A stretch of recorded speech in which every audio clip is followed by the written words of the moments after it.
No one in this world can you trust. Not men, not women, not beasts. This you can trust. Hello and welcome to another episode of Glory of Golden State Gaming. I'm your host, Swamp Swimmer, and with me as always, the Robin Hood to my Little John, Vespacian. Hey everybody, good to be back. It's a pretty good one. I like that one. Anyway, that's a good one. I think it's been. I still think your choices on who's who are always interesting. It's very telling of what I think of our relationship. Yes, I get yeah. that.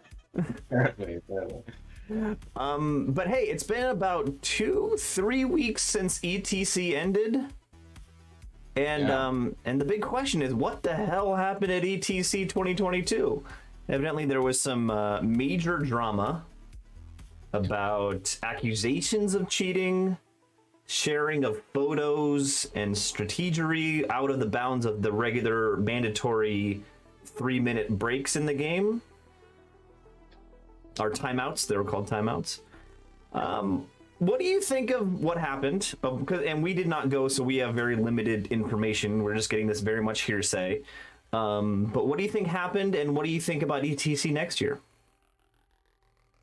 Yeah, it's I've always wanted to go. I was actually supposed to go the year of the pandemic, right, as a coach for Team USA. So I'm bummed by that. But yeah, I think that Ninth Age has a very tight rule set, and yet, if you think about it, the sort of parameters in which that rule set is used at ETC, it has its own set of rules, right, that can be abused. And what from reading the official statements and kind of the forum chat, my takeaway was that players have run out of things to abuse within the game itself. And so they were sort of looking for opportunities to abuse the sort of framework system around it at ETC. And there's the usual kind of like system glitches and issues with they were testing a new tournament kind of management platform with new recruit that was, kind of working through its growing there were going to be pains some bugs there. Yeah. So long story short, it seems like a little bit of gamesmanship, trying to find advantages for your team, outside of on the tabletop, either direction. And I won't comment on, who was right and who was wrong or anything like that. But the good thing that I heard and came through loud and clear was that outside of like a very few games in this sort of like off-table drama, everybody had a fantastic set of 6 games and great opponents in general, and that overall it was a great return. There's a lot of complaining about the heat. Yeah, I heard that too. Yeah.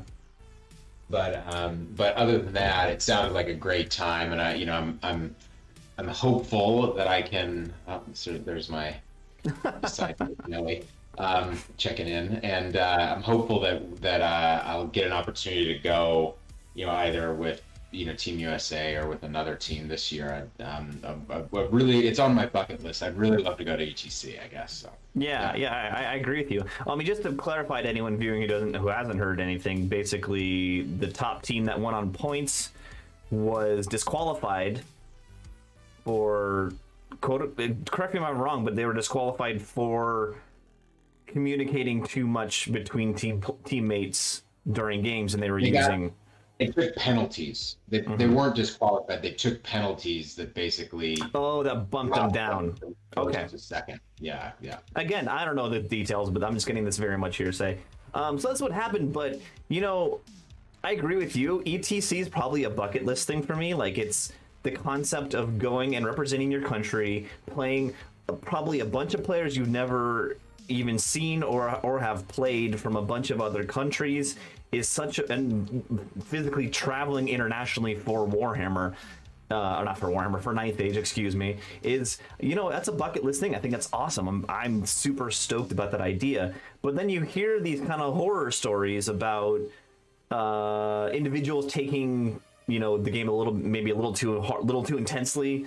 You know, trying a little bit too hard, not and losing the fun because of that is a little scary. But I think it's as you said, the majority of the games that happen are good games, people having a good time, and it's a select few, usually at the top tables, that are it gets a little snippy, little Yeah. I mean, in their defense, you know, a lot of people like to minimize and be like, "Oh, this is a game of toy soldiers." But you know, at ETC, I mean, it would not be uncommon for, you know, people in top tier teams to have played, you know, 300 games, Yeah. you know, in the year leading up to it, right? I mean, this is it's like a, you know, like a sport level commitment of work, you know, over the course of at least that year. You know, it's I think it's natural for, you know, people to try to find an edge, you know, try to and for tempers to run hot. I just think it's you know, it's a shame that, you know, things that were happening off the table ended up being the deciding factor, right? When the actual on table points were, you know, were told a different story. So hopefully we can get away from that and some more time can be invested in kind of, you know, making the parameters of ETC, you know, rock solid, so there's no room for abuse. I agree. Like I feel torn about it every year because you hear about these stories every year, and you also the concept of ETC is such a great idea. I'm always a little bit torn every year, but I'm still gonna go for it. I'm gonna try out next year. I'm not the best player in the world, but I'm definitely gonna try out. Whoever's Team USA coach for 2023. Put my name on the list. I'm gonna try out, but yeah, I'm still excited for it. I always feel torn about it, but then eventually I'm like, you know what? I want to do it. I want to try it at least one time, and go and have and experience it. Yeah. I think regardless of the competitiveness, you know, to go with a team, you know, that, you know, everybody's working together on something, and then to get to meet all these people that we've spent so much time talking to and shooting the breeze with, you know, over the internet. And you and I have both put, you know, a decent amount of our time into this project in one way or another, you know, and I think that it's I don't know, there's a real sense of community, and that's like the core of the community is at this event. So I think it'd be cool to go regardless of the actual like tabletop performance. Yeah, I agree. I'm with you. But let's get to the battle report. We're still in Silicon Hammer 2022. We're on your round 3. Remind me what you got round 1 and round 2. How many points you sitting at? I think it's 27 at this point. Okay. So, you know, pretty solid, but I did take a small loss in the prior round to Sean. So, you know, hoping to be able to kind of make up a little bit of ground in this round. Yeah. So, and you get paired into our friend Ben up in Seattle, our good friend, but he's playing dwarves. Dwarves. Dwarves. I almost had to stop being friends with him because of this. Just awful stuff, Ben. It is round 3, refused flank, capture the flags. If you are interested in Vespacian's list, go click the link right above my head. That is the round 1 video where we go into his list in a little more detail, but we're going to skip through it right now. But Ben's list is interesting for a dwarf list. It's not the usual. He's got a King General and Shield Bearers, Rune of Fury, Rune of Craftsmanship, Rune of Resistance, Rune of Iron. So not any of the two big, no Rune of Smashing, no Rune of Destruction. What's the other one? Yeah. Right. Yeah. So he's tough. I think if I recall this, he's like a 1-up re-rollable. And you have to re-roll your successful wounds, like the Trickster's Cunning. I think. Yeah. I can't remember if it's that or he's a 1-up, 4-up, but one way or the other, he's super tough to get through. And he's like got 5 strength 6 lightning reflexes attack, so he's not a slouch. He's just not strength 10 D3 wounds or anything like that. Yeah. He's got a Dragon Seeker with Rune of Smashing, Rune of Quickening, Rune of Precision, and Monster Seeker. So he's the killy guy. Yeah. Thane BSB, double Aether Icon. 2 Rune of Lightnings as usual, Rune of Returning, Holdstone. He's got So he's 20. he's the Thor's hammer guy, Yeah. which just on coolness alone, it sort of makes it better. Yeah. I feel like it's always the BSB has the 2 runes of lightning. That's just the standard build. Yeah, I think you just can't load him up with the big runes and have it be effective from like a defense kit perspective. So this is a cheap way to have him do something useful, I think. Yeah. Got 29 clan warriors with spear shield, which is interesting. Rending banner. 10 handgunners, 2x10 crossbowmen, 22 Kingsguard, 10 seekers with the Brothers of Vengeance, so they're skirmished. 17 Forge Wardens, which is very unique. You don't see that very often. 2 steam copters with shrapnel bombs, a catapult rune crafted, and 3 ballistas rune crafted. Yeah. So how do you feel about this list? You know, it's tough because there's a ton of shooting, and obviously the demons don't love that. I do have Wrath of God and Twisted Effigy, right? It's part of the build, right? That I should be able to stand off against gun lines. The Forge Wardens are terrible, and then obviously that Dragon Seeker can kill, you know, basically anything in my army pretty fast. So, Yeah. So yeah, it's a tough one. I don't love it, but I think I ended up getting a little lucky here because of all of the missions. Flags is probably the one that I would have wanted against this list. Because he's got these little tiny scoring units, and my scoring units in general are pretty tough, right? By comparison. So I felt pretty good about that. I also felt pretty good about my ability to outmaneuver him, right? He's just got like a lot of big blocks, and so and then tiny little blocks. So I was hoping that I could take advantage of the mission and the deployment. Refused flank gets me up closer to him, right? And allows me to turn his flanks a little bit more easily. So I'd say that, like, if I was gonna face this list, this is the one I'd want to do it in, but like in general, it's not a great match. Yeah, I agree. So we got the first picture right into it. This is top of 1 movement. Yeah, so one important reminder, funny scenario thing, is that you get to pick a extra monster in addition to your basic army.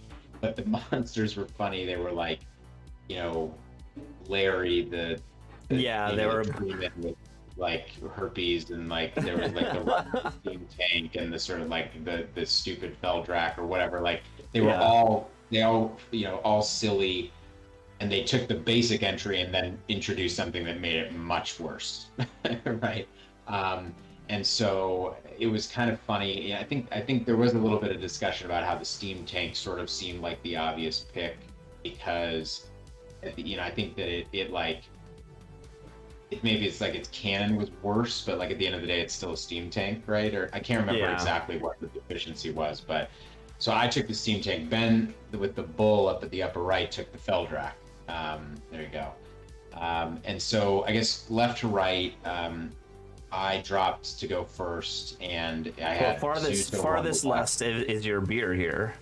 Furthest left is my beer, absolutely right. And we were playing at a great kind of brewery tavern place. Oh yeah, 100%. And it was table service, which was like, that's, if you're gonna have a tournament, that's the way to do it. Have table service, beers brought over to you. But so left, right, Zeus, and then hidden up behind that little house, the Blazing Glory, out of line of sight of the ballistas as much as possible. My chaff, the sirens. My steam tank, the one of the threshing engines, Apollo, the other threshing engine, Helios, my big succubi unit and my 2 little imp units in the back, and then I've got my 2 hoarder sticks in the back there in cover in that field, and then you can see that the courtesan just started diving straight forward. Just go right for it, right in. Yeah, and then from Ben's left to right. So I think out of screen you've got the seekers. You can kind of see their little base down. No, I think think it's that little black corner in the even a little bit. No, that's further. a terrain piece, I think. Oh, is it? Okay, sorry. Yeah.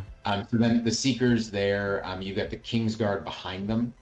And then one of the marksman units, a ballista, the catapult way in the back, his big brick with all the characters in it, another ballista, the 2 copters, 2 more marksman units, the another ballista, the forge wardens, and then his Feldrak. All right. And did you get first turn? Yeah. So this is post my first turn movement, and so basically, I liked where that house on the left gave me some options to hide Zeus, right? And the Blazing Glory. But I dropped for first, so he kind of counter deployed me. But I liked having the hill in the house and some flexible options to hide things. And my hope was that I could have the courtesan just as far up forward as possible, right? And you did that. Scout, and I did that. So yeah. All right. So you just push forward. Nothing really happens beyond that. Push forward with the courtesan. I bring the threshing engines up, the succubi up a little bit, and I leave the hoarder sticks back because remember it's flags, so I don't want to give them up with a lot of early damage, and I kind of wanted to pull the Feldrak out with them and hope to kind of pin it and yeah, beat makes it up sense. over time. So, yeah. Let's see here. Next photo is marked top of 3, so there is some action that happened here. Yeah. So what? And I actually, when I was making these notes, I wasn't sure if it was top of 2 or top of 3. I think it's 3 just based on how everything moved. But essentially, what you can see, I'll kind of rotate from the top around to just kind of see what's happened. So at the top, I ended up, I think, in turn 2, having some long charge opportunities with Helios, the threshing engine. You can see him kind of in the forest there. Oh, here, yeah. And and the courtesan into, I think, like copter or a small unit or something like that. I think it was copters because they're now gone, right? Yeah, so they're both off the right here. Yeah. I took these long charges with the threshing engine and the courtesan, made them in, just got kind of lucky with the swift strides and made them in, cleaned up the copters, and then was able to take the threshing engine and the courtesan, with both taking some damage, but bring them both into the forge wardens this turn. Right, so that's that unit there. So yeah, it looks like we have 4 or 5 wounds on Hades over there. Yeah, he was putting everything into Hades, but at the end of the day, just like hanging on. Like if you look over on that right hand side of what used to be there were 2 marksman unit, 2 copters, and those forge wardens over there. So I think giving up there you go. So giving up a threshing engine and the courtesan to basically take off like 3 scoring units and both copters is not a bad trade. And then meanwhile, he brought his Feldrak up and I think failed a longish charge into my hoarders that were back in the field there. Yeah. And so I then made a long charge with my succubi into the flank. Oh no. And I had now they're strength 3, but I'd hit that guy with a couple of spears, and I think done like 2 to 4 wounds on him. Okay. And so he's gonna sneak a couple through, and yeah. And then on the left-hand side, I basically just was kind of avoiding those seekers as much as possible, and trying to. What I didn't mind was the tank into them, right? With the breath weapon and the grinds and stuff, it's a good way to get rid of seekers. And the basic seekers don't do that many wounds to the tank, basically. So I was happy to kind of like lure them in on that side, try to blast them a bit, and then bring the tank in and try to finish off the unit if I could. And what confused me a little bit with Ben's early moves is that if you go back one picture, those Kingsguard have like hardly moved. I think I would have just shoved them all the way up. I believe that maybe what I did was I put my Blazing Glory over there to kind of distract him, and maybe they kind of had to stay there to prevent me from getting into his backline. Maybe that's what it was. It's been a few months, so I'm forgetting. But anyways, so now you can proceed to the next picture, because what happens in this turn, I think, is that I get pretty lucky. And despite being steadfast, or maybe I just break the steadfast, Hades and the threshing engine go through the Forge Wardens in one turn. And Hades makes the like 7 or 8 overrun into the ballista behind. Right? So all of a sudden that flank is just completely collapsed. And then to make matters worse, the succubi get through, the 2 to 3 6s and finish off the Feldrak. Right? Oh my goodness. And so wait, down here, isn't the Dragon Seeker in this Seeker unit? Yeah, he is. Okay. Yeah. So yeah, I think that the way that this worked out was, so here I think what happened was his Seekers failed to charge into the rear of the Stank, and then I put the Stank and the Glory into the Seekers. And my reasoning for that was that because of where he had his Monster Seeker positioned, the Glory could avoid him or something. I can't remember. Or maybe I was prepared for the Glory to just get obliterated by the Monster Seekers and the Stank could finish off the unit or something. I can't remember exactly, but long story short, I took them both in. I think I got Smite the Unbeliever to reduce their strength, which helps keep the Stank going, right? And then on the right-hand side, after that big win, now I've got Hades, the what's remaining of my Siren unit, and everything kind of converging in on what's left of his army. And now, I think this, did we say this was 4? This is top of 4, yeah. Okay, so I'll save the rest of the story for the next one. Okay, here we go. This is top of 5. Yeah, okay. So what ends up happening is that over the course of the like 2 or 3 rounds of combat, the Stank and the Glory, I guess, survived. I really am not clear. Maybe, you know what? Maybe I actually managed to snipe that Seeker Lord out of that. I think that is possible. Now that I think of it, you know what? I think that is actually what happened. Because otherwise, I don't understand how the Glory would still be alive. So I think I finished up. There is no way that Glory would be alive. No, there's no way. So I finish off the Seekers. His Kingsguard are now kind of out of position. I have lost one of the threshing engines to his range damage, right? No, they're both still there there. it is. It made a super long charge. That's right. Sorry, I apologize. It's been months since this game. So now on the right-hand side, I'm kind of finishing off his units. On the left-hand side, I get this big charge in with the threshing engine. And I think at this point, kind of like around here, because I end up finishing off another ballista. I'm way up on capture the flags. Yeah. I think what I should have done at this point is just withdraw. Yeah, run away. Yeah. Right? But you know how the dwarf armies work. There's like 2,500 points in that one block. Exactly. Right? So, if you really want to win big, you got to bust the king block. Yeah. Right. So now you can see what happens next, which is that I put everything in. Oh no. So the courtesan goes into the rear, both threshing engines, the Glory, and the Siren. So I've killed all of it. Literally everything in his army is dead except for the Kingsguard block and that main block, right?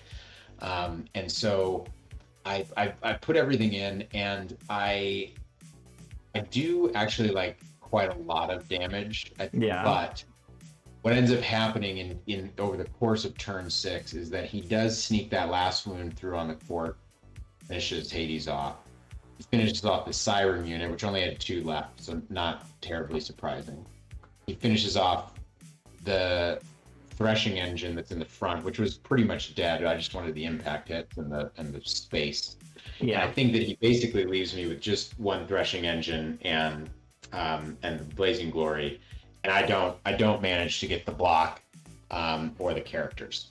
Yeah, I was wondering with that all that stuff going in, how much damage do you really do to that unit? So there's two things that I'm embarrassed to say that I forgot about the Holdstone.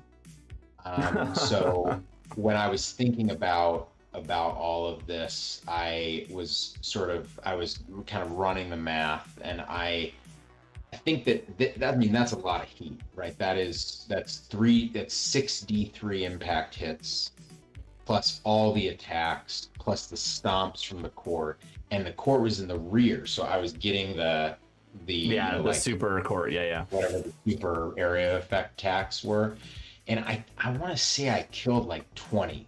So it was meaningful, but it wasn't enough, and it was never going to break.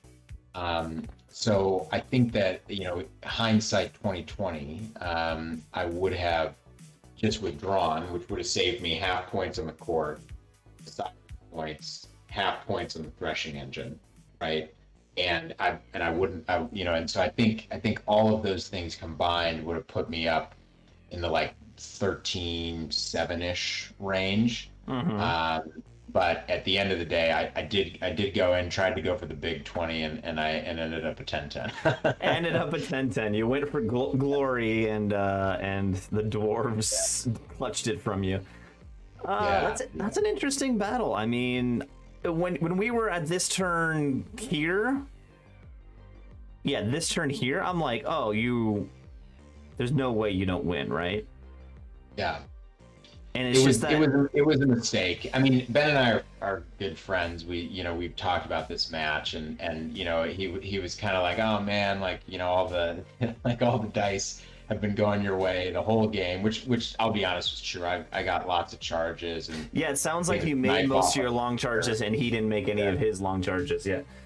So I was kind of like, in my mind, I was like, what, if this, this is the time, right? So, to try to go for it, because I've been, but then I think that the math is not on my side. It would have ended up needing to be a pretty big outcome to get the W there. So I gave up a lot of points as a result, right? Something like, what is it?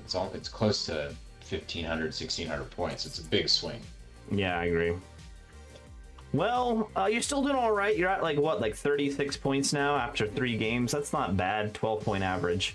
But next battle report will be my round 3, and we'll see you next time. Thanks for watching. Please like and subscribe. Thanks, everybody. Bye.